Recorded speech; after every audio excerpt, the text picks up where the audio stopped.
ஆமா Trafford keeping. So இப்போ டோனர்மா வாங்க போற நியூஸ் வருது, புரியல. டிராஃபர்டுக்கு 40 மில்லியன் ஏதோ கொடுத்து வாங்கியிருக்காங்க. திருப்பி இன்னொரு ஒரு கீப்பருக்கு ஸ்பெண்ட் பண்றது, ஏன்னா அவங்க வந்து இப்போ செகண்ட் கீப்பர் தான் விடுறாங்க. அதனால இப்போ எடர்சனும் வந்து 2 வருஷமா ஒரு மாதிரி தானே போயிட்டு இருக்கு. டோனர்மாவும் வந்துட்டாங்கன்னா அப்புறம் எடர்சனையும் விட்டுட்டு மொத்தமா அப்ப திருப்பி டிராஃபர்ட் செகண்ட் கீப்பர்ன்றியா? ஆமா கண்டிப்பா. அதுக்கே அவ்வளவு செலவு பண்ணுவோம். 5 மில்லியன் வாங்க முடியாது செகண்ட் கீப்பர்.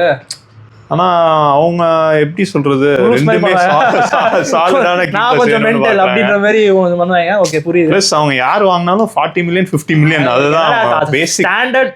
40 மில்லியன் இருந்தா நாங்க வாங்குவோம், அவ்வளவுதான். ஆனா சர்க்கிக்கு 30 அதுதான் புரியல. அவன் வந்து சரியான சைனிங் சர்க்கி. ஏன்னா யூரோப்பா லீக் விளாண்டோம் லியோனுக்கு. நாங்க வந்து அவங்களோட விளாண்டோம், 2 லெக் விளாண்டோம். லியோன்ல ஒழுங்கா அட்டாக் போற ஃபுல் சைடுமே வந்து சர்க்கி சைடுல மட்டும் தான் போச்சு. ஏதாவது நடந்துச்சுன்னா சர்க்கியால மட்டும்தான் நடந்துச்சு.